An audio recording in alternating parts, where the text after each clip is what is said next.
like to introduce you to the reason why we're here, and that is Dan Cox. And I will tell you that I am very grateful for Dan. I knew of Dan because my husband's an attorney. And so because the kind of law that my husband practices, we like to network with other attorneys who practice in family law. So I knew of Dan. I knew he was a Christian. I was like, okay, this is great. I knew he was a legislator. But when 2020 hit, I was looking. You know, when everything was starting to be vaccine and lockdowns, I was looking. And I don't know how, I started to come across Dan's stuff, but I was like, thank God, there's somebody speaking up in the General Assembly. Now, I know Neil Parrott is here too, and I know he was probably speaking up too, and other people, like Laura Arkanen in Baltimore. But I wanted to say Dan did an outstanding job, yeoman's work, as they say, to stand up for each of you in the General Assembly against vaccine mandates, against the state of emergency that Hogan had implemented against each of us. And Dan was right there fighting the fight for us. So I just want to commend Dan to you. But anyway, so let me explain, let me do the real bio here, okay? He's proven he's pro-life, he is pro-Second Amendment, he's pro-police, making sure that our freedoms and our safety is not in jeopardy because of what they're doing in the house. But Dan has been a constitutional lawyer for almost 2 decades. He's a father of 10. His little Caleb was born on the 17th of February. And I'm sure he'll tell the story, but I'll tell it anyway. But he asked his wife Valerie when they found out that she was pregnant, can he still continue? And she said yes. So let me tell you, the whole family is in this fight, and we're so grateful for Dan and what he's doing. He has traveled all over the state. I know the hours, I know where he goes, and I'm just this little person doing this little piece of work, and I am just amazed at their stamina. Patience, who is his field director, is right here. And I tell you, she is just fab, and I can't comprehend how the whole family is holding up there, but I know the prayers of many are making it happen. But what else do I want to say about Dan? Dan has lived in Maryland his entire life, except when he went to Regent, right? Yeah, okay, so that was a very small time. We'll cut you a break here. But Valerie, his wife, is also from Dorchester County, so they have the whole state pretty much covered. But nonetheless, I just am so grateful that Dan is who he is. God has raised him up, and we need to continue to pray for him and his family and do whatever we can, because we are at crossroads that we never thought we would see in Maryland and in the country, and Dan has the ability to hold the tide here. We have the ability to hold the tide, just like Virginia did. And if you have friends in other states, you can get them to donate. They can donate up to $6,000 per person. And that includes a husband and wife. They can each donate 6. If they have a business, they can donate 6, okay? And they can do that every 4 years. So don't let that intimidate you. And so yeah, am I working this campaign or what? But I am just very grateful for Dan, and without further ado, I'd like to introduce, have Dan come and speak to us. Thank you very much. Thank you.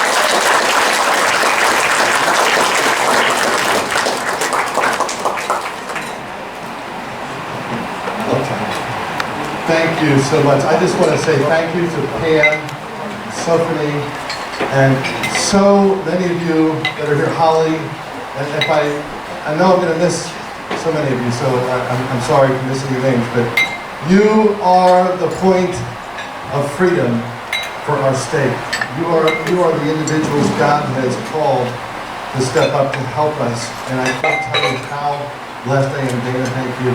I'm telling you, my wife and I are doing this as a team, and she's not here tonight, but she sends her love. She's nursing our 3-month-old.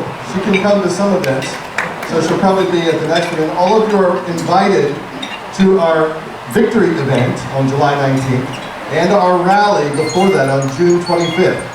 And she plans to be at both of those, but she sends her love. I am so grateful to be here. I am very concerned about the direction of our state. We have a window of opportunity to protect our children, our families, and our freedom. And 2 years ago, it began to awaken in me that if we don't speak up now, just like Esther in the Bible, we may not be rescued, but God will raise up someone who stands in the gap. And so, in faith, we started to speak against some of these oppressive mandates. And there was one delegate Actually, there were two delegates. One of them's no longer a delegate. There was one delegate who stood with me, and that man is right here, and his name is Neil Parrott. And he needs your vote for Congress. Neil is a man of God. Neil is running on our America principles. He's running for Congress. He needs your support as well. Neil is a patriot. In Annapolis, when Neil pushes the red button, I pay attention. You know the yes vote, no vote. When Neil pushes no, and if I'm not no, I check. Because I know that Neil cares deeply about our freedom. And together, it's been an honor to serve in Annapolis. And we are running to make sure that we do not lose this flag. We cannot lose this flag. That flag stands for individual liberty. And I intend on day one to issue an order to end the oppressive mandates so that you can make your health decisions and not have the government control you and tell you what to do. That's our freedom.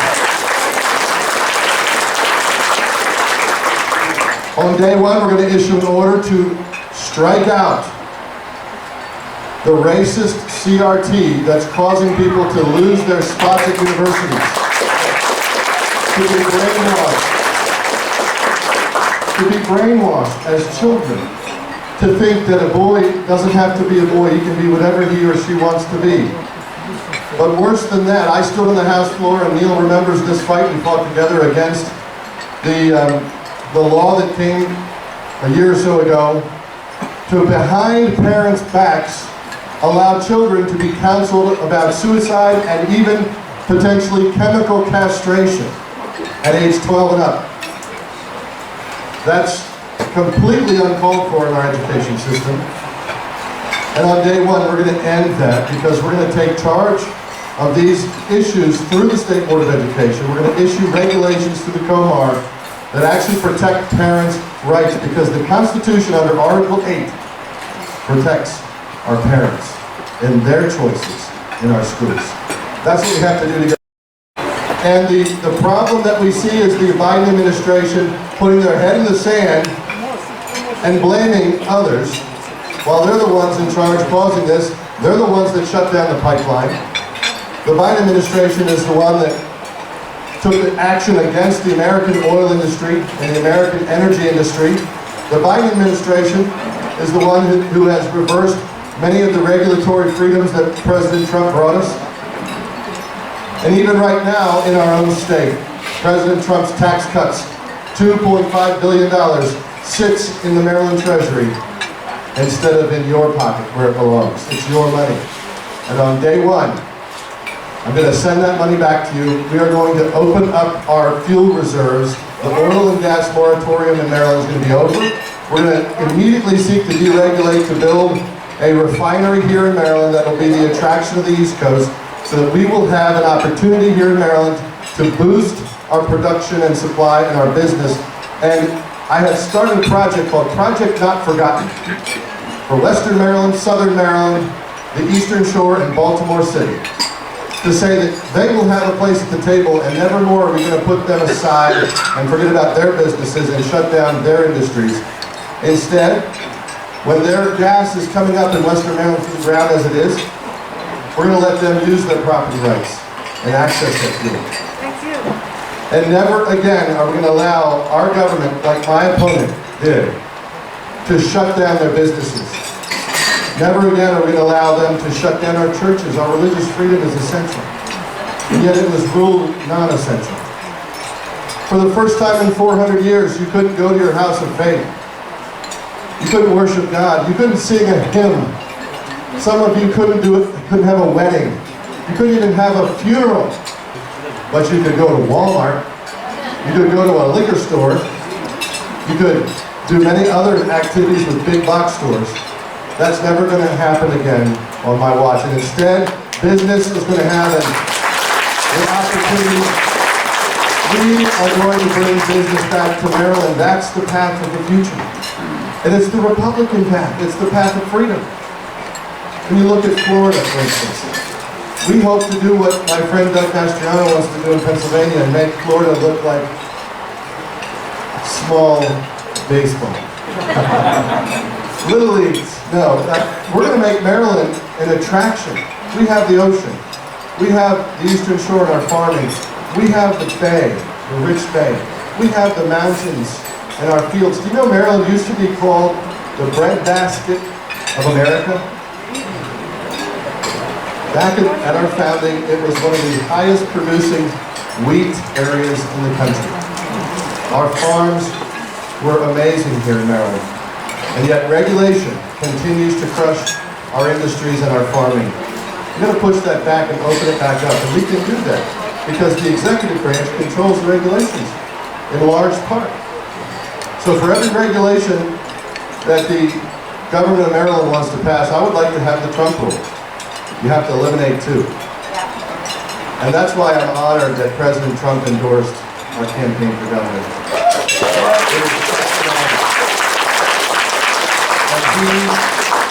When I met with him in Mar-a-Lago, he said, Dan, you've got to win because the country's at stake. This is not a small thing anymore.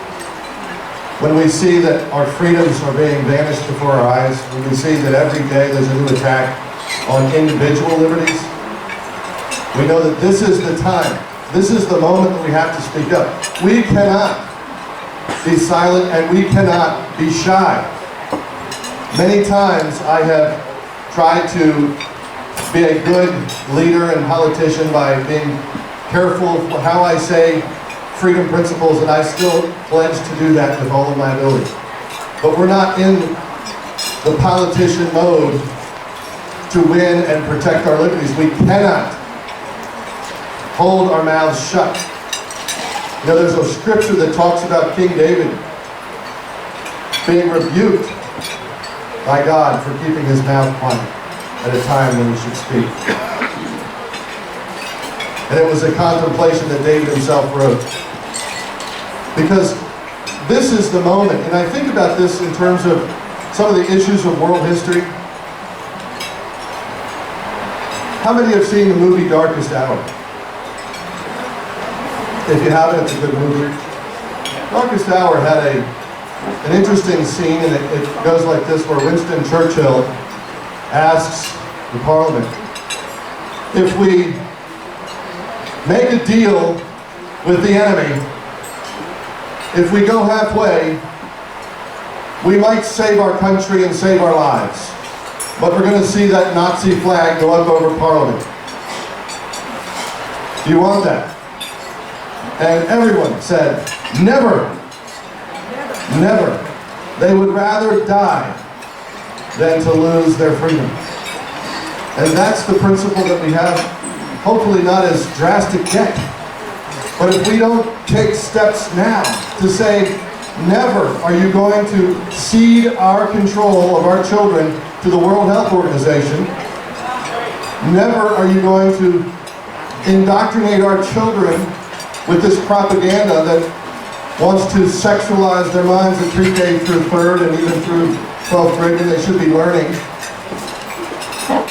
And never are we going to sit idly by while you steal an election. That's what happened. I was there. And we need to take steps to protect our voter integrity. And so I know there are quite a number of speakers. I hope to be able to answer questions. It's so good to see you, Mr. Salazar. I didn't see you over there. So many wonderful people. Thank you so much. I look forward to hearing your questions in the future. And I am asking you this. Will you stand with us these last 30-some days?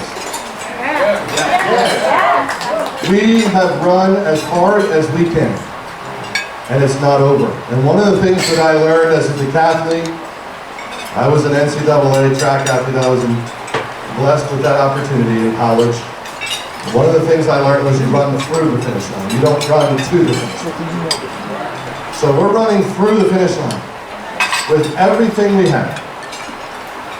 And my opponent is bought and paid for by the globalists. She's bought and paid for by the Hogan machine that wants to shut us down, that wants to pretend as if state power can control our constitutional rights. that wants to pretend that they can set aside the Constitution during times of so-called emergency. Do you know that we don't have a Constitution if that's true? A Constitution is not needed in times of peace so much. It's only in times of emergency that the Constitution has the most effect of protecting our liberties. And yet they set it aside. And they want to do it again, and again, and again. And they say that those who say otherwise are crazy. Well, what does the Constitution say? It's the highest law of the land. It is a compact that we agree to give power to the government. It binds the government as the highest law of the land. It is not able to be waived. And if it is waived, especially under Maryland's Constitution, Article 44, what else is waived? The existence of the office that waived it. The only reason a governor's office exists is because we gave it a power to exist in the Constitution. So if you set aside the Constitution, what else are you setting aside? Yourself, as a governor. We need to correct that. Because if we don't, we will go into a path forward that will cause our children and our grandchildren to not ever know, to not ever remember, to possibly, God forbid, not ever experience what freedom is. So this is our moment. This is the time I need your help. Things are looking great. We're going up on TV. We are meeting the enemy on the battlefield every step of the way. We're on radio across the state from Garrett County all the way to the ocean. We have mailed over 200,000 people, but we have to mail another 200,000 at least. And television, right now I need to raise $60,000 just for television. I'm telling you this so that you can pray with us. And maybe God will put it on your heart to help us. But this is the moment, not July 20th. Right here on June the 10th. Thank you so much. And by God's grace, we will win with your help.